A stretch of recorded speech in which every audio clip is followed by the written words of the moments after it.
Hey y'all, welcome back. Today we're checking out how the music hall, skiffle, and British rock and roll conquered the world. Why is British music so awesome? Why is British music so awesome? Well, I think what we did was, it's not. Oh. My friend, I'll go toe to toe with you on British music. We do. Well, I think the reason is we took something that was American and we repackaged it and sold it back to you.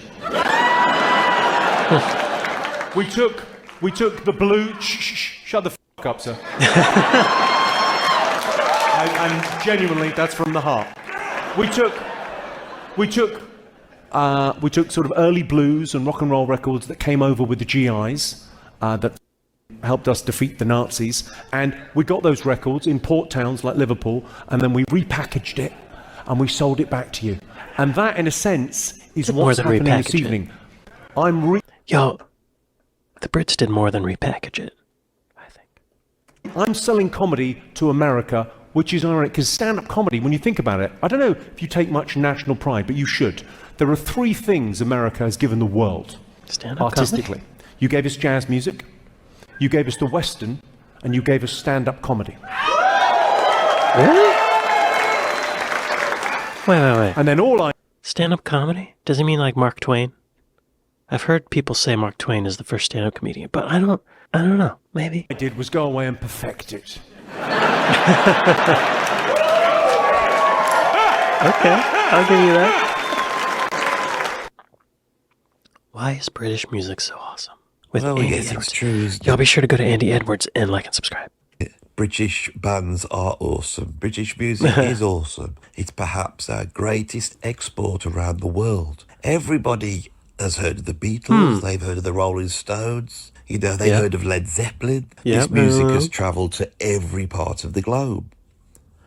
So I find it a little bit sad that Jimmy Carr wishes to then diminish that with this little comedy monologue here, because it's not the case that we knew nothing about rock and roll until we stole it off a bunch of GIs in the 1940s and 50s. That's not the history at all. This idea of cultural appropriation, that music belongs to certain identity groups, affects the way that we think of the history of music. On this video, I want to talk about the development of rock and roll and rock music here in the United Kingdom, but I want it to mirror what's actually going on in the United States of America. Rock and roll was not born in 1955 with Bill Haley and the Comets. This story goes way back before then, and it's a very interesting one to discover. Britain is not... Okay. Let's just pause the video on this somewhat pornographic moment. I might have to blur this out later when I post it, but I'm going to leave it there for your enjoyment, right? That's who we are. Let's just look at that for a moment there. Yeah, what was British music before rock and roll? Classical, I guess? They had jazz, right? Of course, yeah, interesting. I'm trying to think of like a classical English composer and I can't think of any. But I don't really know the nationalities of most classical composers, just the main ones. Not even, I don't even, is Mozart Austrian or from a country that doesn't exist anymore? You know, I don't know. I know he's not English though, or British. This video was recommended to me by Stephen Marsham. I emailed Andy and he's like, yeah, do whatever you want. So I'm doing whatever I want. I got permission. All right, y'all. So yeah, how did music hall skiffle? Oh, right. Music hall. Okay, I do know what that is. That's like kind of the British version of vaudeville, like in the late 1800s, early 1900s. Skiffle. It's more like country music. That's how I interpret it anyway.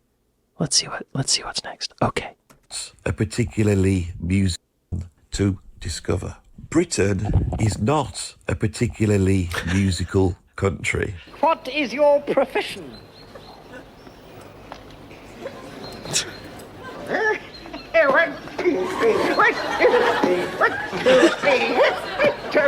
God, a retired Morris dancer. For the country that has invented so many things our input into classical music is pretty negligible. The composers that have made great British music Handel? were often imported in from other countries. People like Handel would come in with their European classical music techniques and approaches and create great music. And I've often wondered why we never really created a great classical composer. Now, before the classical period, we had people like John Dowland, we had people like Thomas Tallis, but these were songsmiths and they told stories. The British tradition in music is a folk tradition. It's about storytelling, and often these stories could be very sad or they could be very funny. I have spoken at length on this channel about the English aesthetic, and for me the highest form of the English aesthetic is our humour, and our humour can be found in the very folk music that then turns into the music of music hall in the 19th century. Whoa. Okay. So he's saying there aren't many British classical composers. A lot of them who are technically in Britain brought the European thing over, the European style. But really, British music is like folk music, like songwriting. What do you call them? Songsmiths? Songsmiths. And they told stories. Yeah. When I think of what I know of, like specifically Irish music, it's songs. Oh, and all the pub songs, yo. Is it all coming back to the British pub? Because I know people start singing in a pub. Everybody joins in. A lot of humor, a lot of heart. Right? Community? Humanity? Very interesting. Okay. And it could be very funny, apparently. Humor can be found in the very folk music that then turns into the music of music hall in the 19th music century. hall. Okay. Oh, all right. What are they playing? He's the leader of the village choir, and his voice is warm and mellow.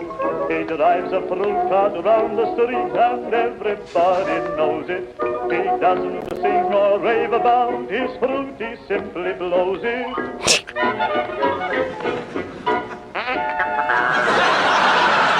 Sing it all day long. It's better than any song. Though it isn't very pretty, you've got to admit it's cute. So all together let it go.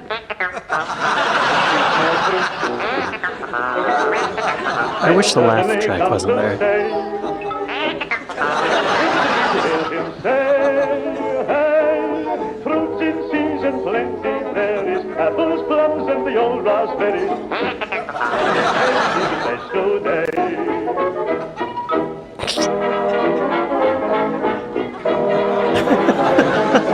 Hang on, this was very funny. I wish the laugh track was not in there. It's like they were laughing before the funny thing happened. I think Jimmy Carr's wrong here about stand-up comedy as well. Stand-up comedy, like popular music, is an amalgamation of all sorts of different things. So before we get on to the history of popular music here in the UK, let's have a look at stand-up comedy. Yeah. Now, yes, it's the case that stand-up comedy, in terms of someone standing up and delivering a monologue to an audience to make them laugh, has a very rich tradition in the United States of America. The guy that's seen as being the guy that invented stand-up comedy was a fellow called Charles Farrar Brown, who was a contemporary of Mark Twain. He was part... Oh, I've never heard of this guy. Charles Farrar Brown. Let me just pause this and show me on the internet. Charles Farrar Brown. He has a Wikipedia page. An American humor writer, better known under his nom de plume, Artemus Ward. I haven't heard of that either.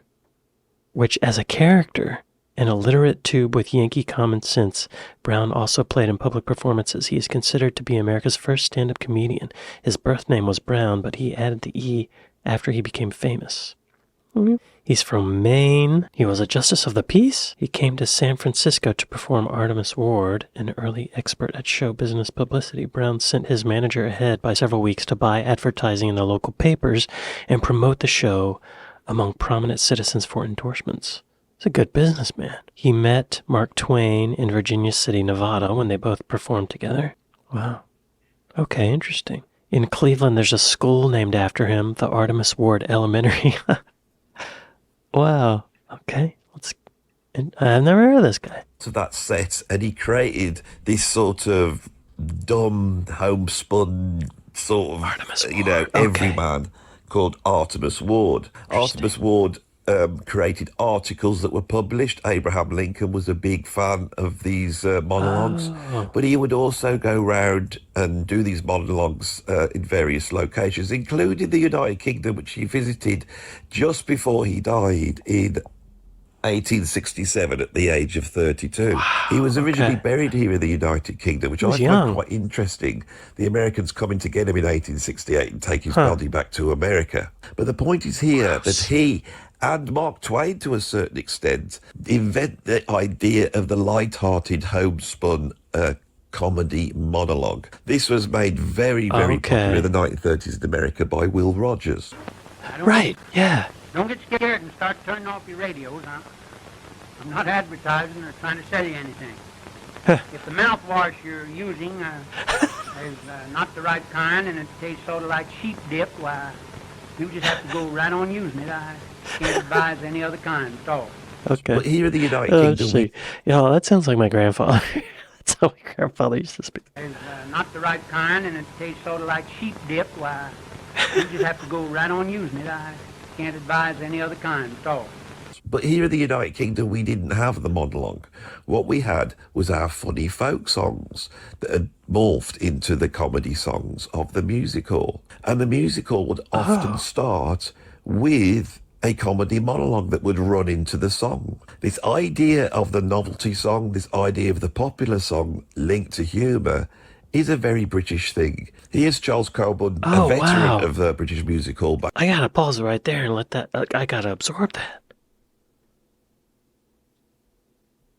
Artemis Ward, in the middle 1800s, I guess he died in 1862, so I would say, I guess, 1860s, 1850s, he went over to Britain and he was performing this Artemis Ward character, like a stand-up comedy, but it was a character, so it's sort of stand-up comedy, right? It's a performance, a monologue, a prepared monologue. And I guess some Brits took that influence, and when music hall became in vogue, they started using the comedy monologues as an introduction to the songs, to the comedy songs. And what I know of music hall is that it was kind of like a variety show, kind of a hodgepodge of a lot of different types of acts kind of mushed together, but a lot of music, right?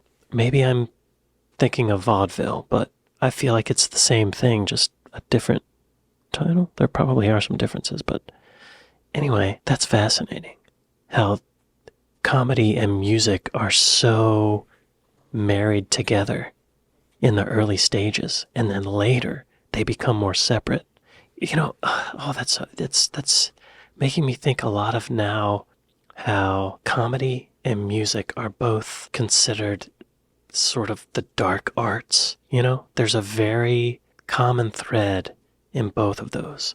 I know a lot of musicians who could totally be comedians, and I know a lot of comedians who could totally be musicians. Something's the same. So comedy and music are married. Is a very British thing. Here's Charles Coburn, a veteran of the British music hall back in the 1930s, singing Two Lovely Black Eyes. Two lovely black eyes. Look, okay. That's hilarious. This particular example also makes me think about the British understatement, how British will take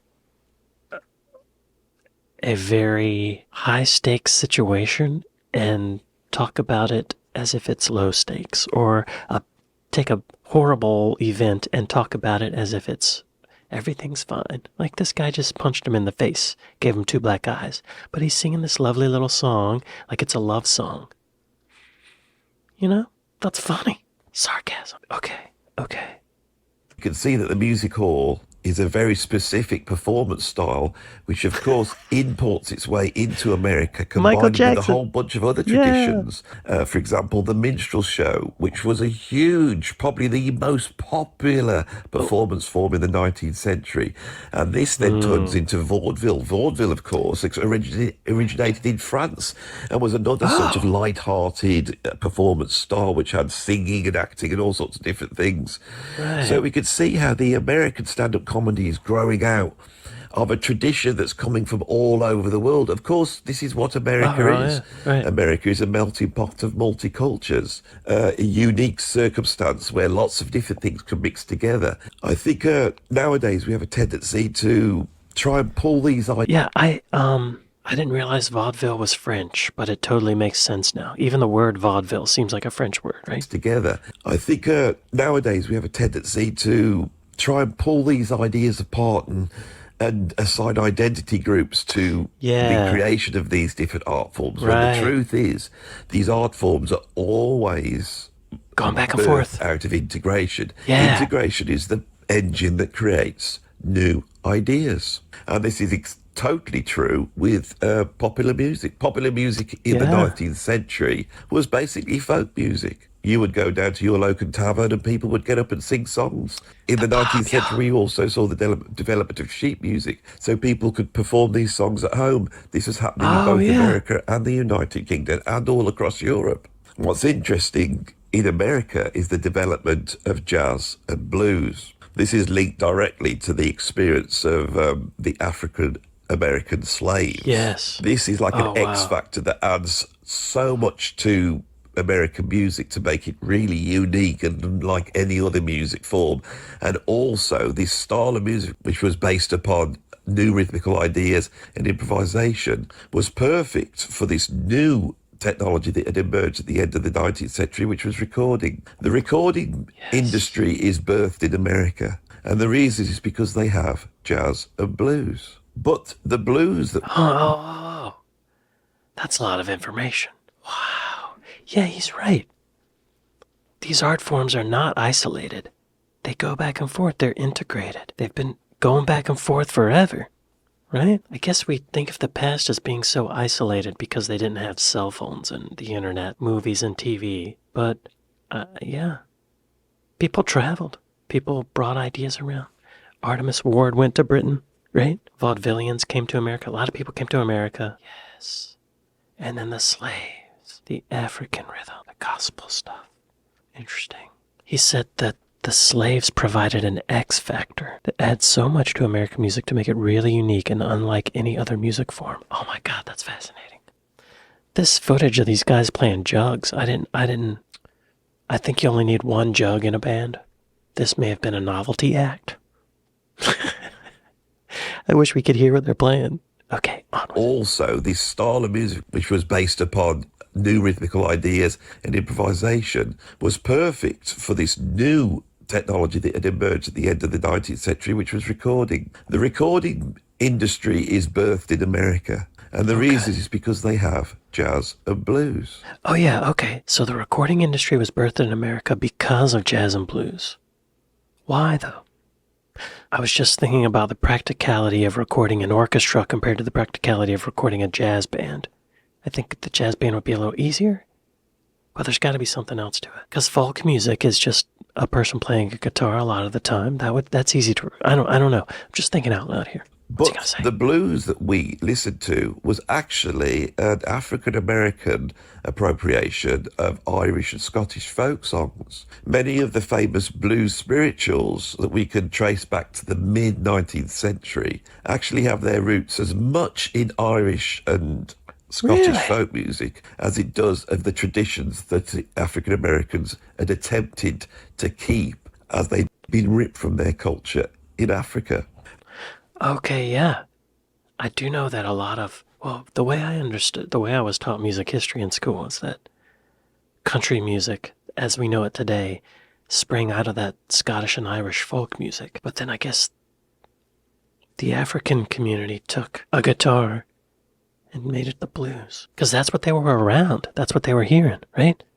that's the instrument that was available. Okay. Of course, the genius of African Americans is to bring something completely unique. But this unique thing is birthed out of a whole host of different influences, from classical music, Spanish music, Latin American music, Italian music, British folk music, African music, Native American music, in basically all the different music forms that exist in the different identity groups that are in America in its history leading up to perhaps the most important event in the history of popular music, which was the recording of the original Dixieland Jazz Band in 1917. The original Dixieland Jazz Band was a white jazz group that had emerged out of New Orleans. It is often seen that they had sort of appropriated a black music form, but as I have shown elsewhere on this channel, I'm not sure whether that is the case. It's a mystery who the first jazz musician was. For many people, it's Buddy Bolden, the loud and charismatic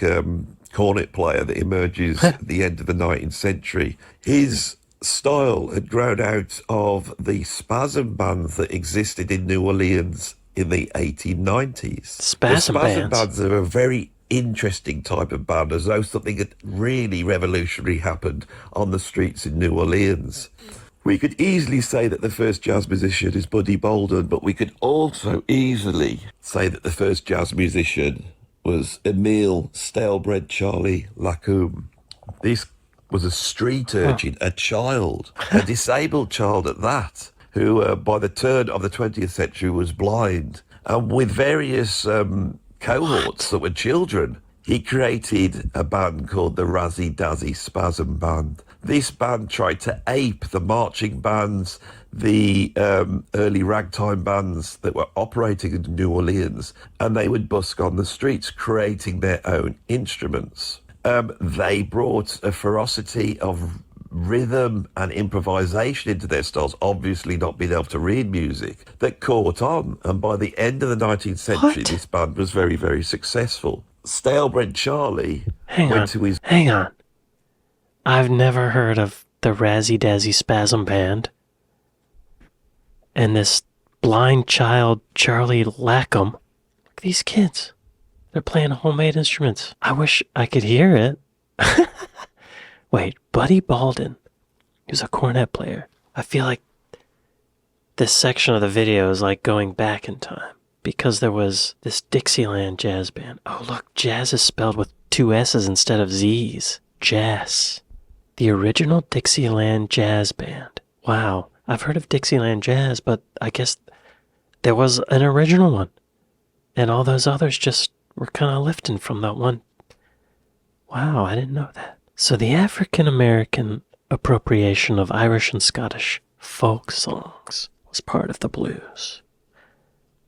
But if you back up, the African-American community was taking from all of these people from these immigrant countries, and the styles: Latin, Italian, classical, folk, African, Native American, and they're just putting it all together. And then this Dixieland jazz band made the first jazz recording, I guess that's what they're saying. I would love to hear it. Let me see if I can find it somewhere else. Okay, yeah. It sounds like Dixieland jazz. Everyone's soloing at the same time. Okay, so these guys made that recording. I guess it was a big hit. Or at least it made people take note. And then there was this guy, Buddy Bolden, a charismatic cornet player. Cornet. I always say coronet. It's cornet. Let's see if we can listen to it. I'll probably have to cut this out. But let's see. He was kind of like a rock star, apparently. 1890s. Okay, and then this Razzie Dazzy Spasm Band. These kids, these street urchins, make some instruments, and they start begging for money playing music. And he said something about the rhythm, the way they interpreted rhythm. This band tried to ape the marching bands. So they were trying to be their own marching band, but they didn't have any money. So they made their instruments. I bet this sounded horrendous, but it was adorable. They brought a ferocity of rhythm and improvisation into the music that caught on, and by the end of the 19th century, this band was very, very successful. Okay, wow. Century, this band was very, very successful. Stalebread Charlie went to his grave believing that he had invented jazz. And in fact, it is written on his gravestone that he was an early inventor of jazz. Oh, wow. I don't believe he was, but I think his story's interesting because of the things that he actually pioneered. In an interview conducted with Emile Lacombe, he told a story of becoming stranded in the town of Shreveport at the beginning of the 19th century. We went on the road, we got as far as Shreveport, and there the first jazz band in the world was stranded for the first time. Wow. We played on the 59 streets and passed the hat for enough for coffee and cakes and to get us to Jackson, Missouri. There we gave a show for the Elks there, and they gave us enough to get home. Doggone, but New Orleans looked good to us. This is interesting for me. Jackson, Missouri? There's a Jackson, Missouri? Jackson, Mississippi is what I was expecting him to say. Show me all of it. There sure is a Jackson, Missouri. Okay. That's pretty far. That's pretty far from New Orleans. See, Jackson, Mississippi would be... It's right up the road. Right? Shreveport is, the other way, though, right? Yeah, it's up the river, and I guess they kept going up the river? Maybe they were on the river?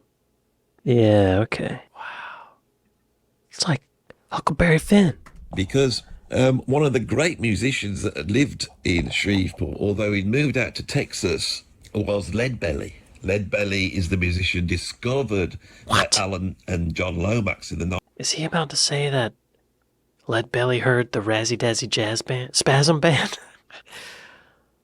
Wow. 1930s that seemed to show a window into this early murky history of American popular music. I find it very interesting that Leadbelly could have seen the Razzie Dazzy Spasm Band on the streets of Shreveport, and he did return in the early part of the 20th century to perform there.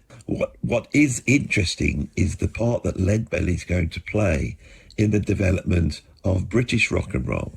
If we look at the innovations of the Razzie Dazzy Spasm Band and the quite apocryphal story that another band was booked in their place at a certain venue, and after people started complaining that it wasn't the Razzie Dazzy Spasm Band, the owner decided to change the name of this band to the Razzie Dazzy Jazzy Band, that this could well be the beginning of the very name jazz. But what's interesting for me is it is the success of the recording made of the original Dixieland Jazz Band in 1917 that then goes on to sell hundreds of thousands of copies that really alerts the sort of capitalist inclinations of the burgeoning American recording industry. Okay.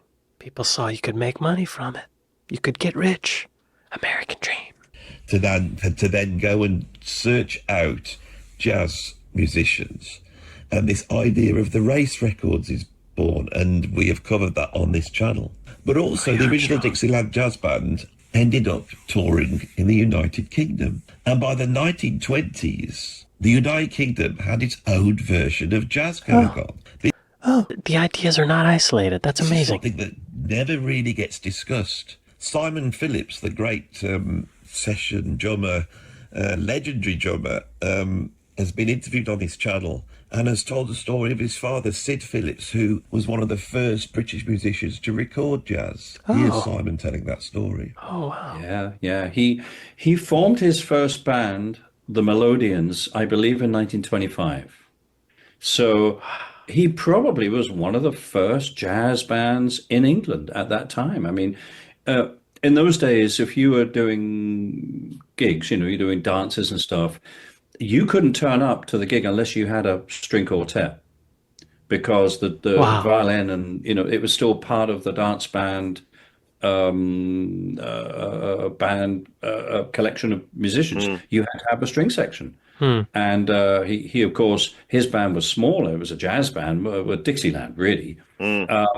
He must have been one of the first in England to do that. This is when I just checked it out. I imagine he emerged after the war in that sort of trad jazz boom, but he was there way before then.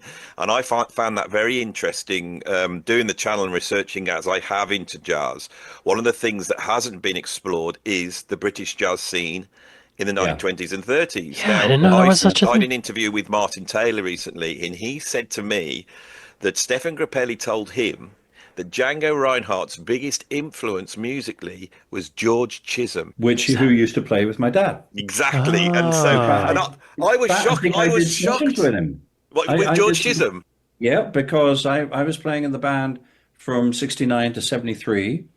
And I started doing the broadcasts around 71, I think was my first. And the trombone players were either Don Lusher or George Chisholm.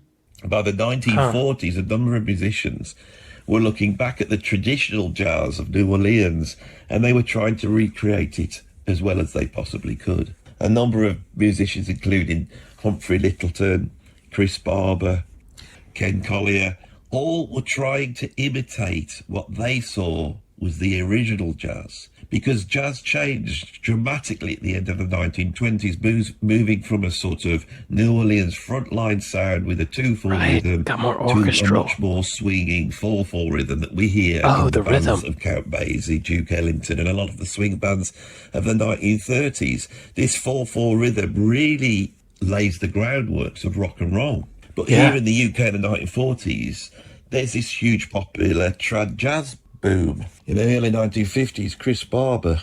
Hang on. We're in the 1950s. Wow. Simon Phillips, when I was a teenager, reading Modern Drummer magazine, he was in it a lot. He's a brilliant drummer. And his dad was in one of the first jazz bands in Britain? Wow. I gotta back up. Wow. Another band was filling in for the Razzie Dazzy Spasm Band. The crowd was pissed, so the owner of the venue renamed that band the Razzie Dazzy Jazzy Band. And that's where the word jazz first came in, probably. Then, the original Dixieland Jazz Band sold a bunch of records. They went over to Britain. They played some shows. By the 1920s, it had its own jazz scene going on, and one of those people was Simon Phillips' dad, Sid Phillips. Okay. And then Django Reinhardt was influenced by this trombone player who was playing with Simon Phillips' dad, Sid Phillips, George Chisholm. And so these British jazz bands were trying to do the Dixieland thing. But it was different. It was just a little different. They have a different background. They have a different sense of probably melody and time and feel, right? And then the swing started kicking in by Duke Ellington and a lot of swing bands in the 30s. The 4/4 rhythm lays down the framework for rock and roll. In the 40s, there was a jazz band. I think Glenn Miller recorded In the Mood at Abbey Road Studios, right? Okay.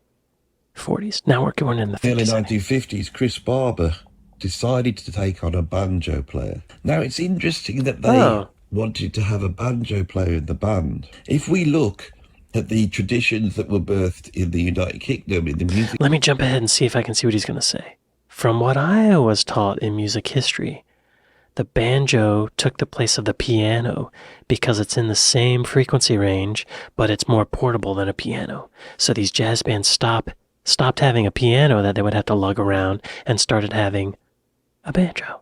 Right. Tradition. This then follows through to the superstars of the British music scene in the 1940s. Artists like, and this guy was probably the biggest of them all, George Formby. Let's have a look at George Formby performing in the 1940s. Okay. You know what I'm hearing? I'm hearing the music hall influence on British rock and roll. Because those chords he was playing, they're moving quick, right? In blues, there's usually 3 chords, you know, a 12-bar blues or like any of those typical blues patterns. There's 3 chords, maybe 4 if there's like a weird middle 8. But these music hall songs have all these different chords. They're doing 7ths, add 9s, sus 4s. And I feel like the Beatles brought that into rock, you know? Because of their British influence of the music hall, which Americans weren't into. They didn't have it. Or at least not as strong.